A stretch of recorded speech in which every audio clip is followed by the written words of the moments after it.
এই মুহূর্তে রাজশাহী বিশ্ববিদ্যালয়ে আছেন সহকর্মী তোহা খান তামিম ও সাইফুর রহমান রকি।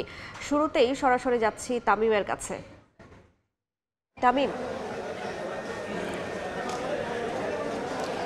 অবশেষে মতিহারের সবুজ ক্যাম্পাস রাজশাহী বিশ্ববিদ্যালয় ছাত্র সংসদের যে নেতৃত্ব সেটি তারা পেল, অর্থাৎ ভিপি সহ যে রাকসু নির্বাচন, সেই রাকসু নির্বাচনের ফলাফল ঘোষণা করা হয়েছে। এবং বলে রাখি যে ছাত্র শিবির সমর্থিত যে প্যানেল, সেই প্যানেলের বিজয় অর্জন হয়েছে, অর্থাৎ 20টিতে রাকসুর যে 23টি পদ, সেই 23টি পদের মধ্যে তারা 20টিতে জয় অর্জন করেছেন। এবং বাকি যে 3টি পদ রয়েছে, ক্রিয়া বিজ্ঞান এবং জিএস যে পদ, সেই পদে দুজন স্বতন্ত্র এবং একজন ছাত্রদল সমর্থিত যেই প্যানেলে যে প্রার্থী ছিলেন সেই প্রার্থী বিজয় অর্জন করেছেন।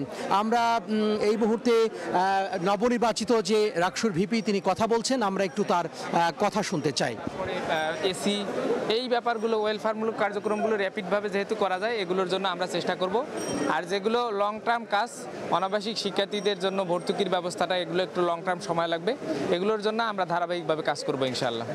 যা বলছিলেন যে কোনো দলের রেজুড় হয়ে কাজ করবে না ছাত্র প্রতিনিধিরা, এবং কত দ্রুত আপনারা কাজ শুরু করবেন বিশ্ববিদ্যালয়ে একটু জানাবেন। আমাদের প্রথম কার্যদিবস থেকে আমরা কাজ শুরু করবো ইনশাআল্লাহ। আজকেই যেহেতু আমাদের ঘোষণা হলো, আমরা এই দায়িত্বটাকে আমানত মনে করি এবং এই আমানতকে যথাযথভাবে ব্যবহার করার জন্য শিক্ষার্থীরা যেহেতু আমাদেরকে নির্বাচিত করেছে, সেটার যথাযোগ্যভাবে ব্যবহার আমাদের নিশ্চিত করা দরকার। এটা নিশ্চিত করার জন্য আমাদের যেভাবে কাজ করা দরকার এবং যেভাবে অফিস টাইম মেনটেন করা দরকার, সর্বোচ্চ সময়টুকু এবং সর্বোচ্চ শ্রমটুকু আমরা কাজে লাগাবো ইনশাআল্লাহ। বিশ্ববিদ্যালয়ের প্রকট সমস্যা অনেকগুলো রয়েছে, কোন সমস্যা নিয়ে হাত শুরু করতে চান আপনারা? র্যাপিড অ্যাকশন অনুযায়ী যে সমস্যাগুলো প্রথমেই হাত দেওয়া যায়, সেগুলো হচ্ছে যে মৌলিক চাহিদার ব্যাপারগুলো, অর্থাৎ খাবার, পানি, তারপরে পড়াশোনার জায়গাগুলোর সমস্যা, এগুলোতে আমরা ফিল্টার স্থাপন, খাবারের মান উন্নয়ন এবং এসি স্থাপন, এগুলো দিয়ে আপাতত কাজগুলো শুরু করতে চাই। যেগুলো দীর্ঘমেয়াদী সমস্যা, এগুলো একটু সময় নিয়ে করতে চাই আর কি। তবে সার্বিকভাবে আমাদের জবাবদিহিতার চার্ট থাকবে এবং সেই অনুযায়ী জবাবদিহি করতে পারবে শিক্ষার্থীরা ইনশাআল্লাহ। জি, অসংখ্য ধন্যবাদ আপনাকে। কথা বলছিলাম শিবির মনোনীত যেই ভিপি, জয়ী ভিপি হয়েছেন, নবনির্বাচিত ভিপি হয়েছেন রাকসুর, তার সঙ্গে তিনি বলছিলেন যে যেই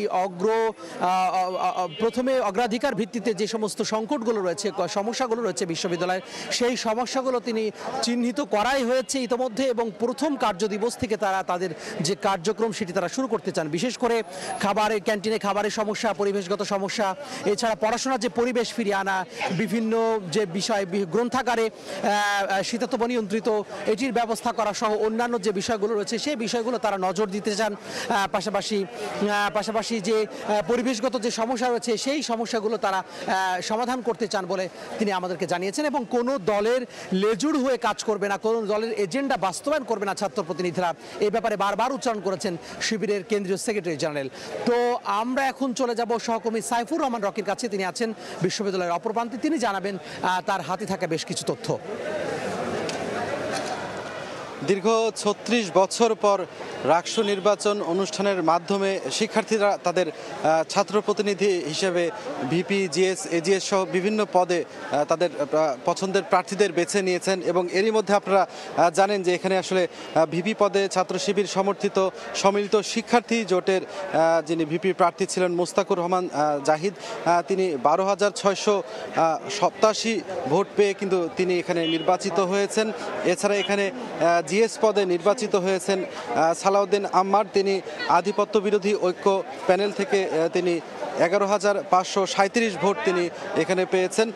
পাশাপাশি এখানে আপনাদের এজিএস পদে জানিয়ে রাখি যে এখানে সালমান সাব্বির, তিনিও ছাত্র শিবির সমর্থিত প্যানেল থেকে 6,971 ভোট পেয়ে নির্বাচিত হয়েছেন। এবং নির্বাচিত হওয়ার পর তারা কিন্তু গণমাধ্যমের কাছে তাদের প্রতিক্রিয়া ব্যক্ত করেছেন এবং সেখানে তারা কিন্তু বলেছেন তারা আসলে কোনো দলের এজেন্ডা বাস্তবায়নের জন্য কাজ করবেন না, তারা কাজ করবেন আসলে সাধারণ শিক্ষার্থীদের কল্যাণে। এবং তারা যে ইস্তেহারগুলো দিয়েছিলেন, নির্বাচনী ইস্তেহার, সেই নির্বাচনী ইস্তেহারগুলো আসলে তারা পূরণ করবেন। আপনারা দেখছেন যে সালাউদ্দিন আম্মার তার মায়ের সাথে এখানে এসেছেন এবং তিনি কিন্তু কথা বলছেন গণমাধ্যম কর্মীদের সঙ্গে।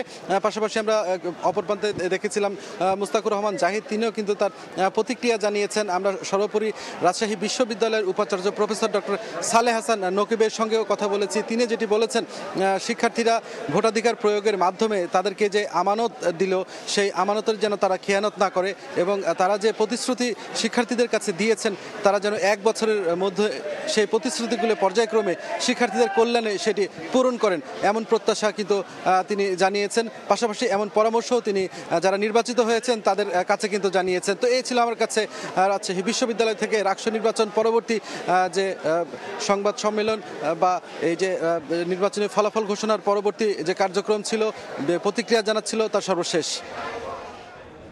সরাসরি যুক্ত ছিলাম রাজশাহী বিশ্ববিদ্যালয়ে।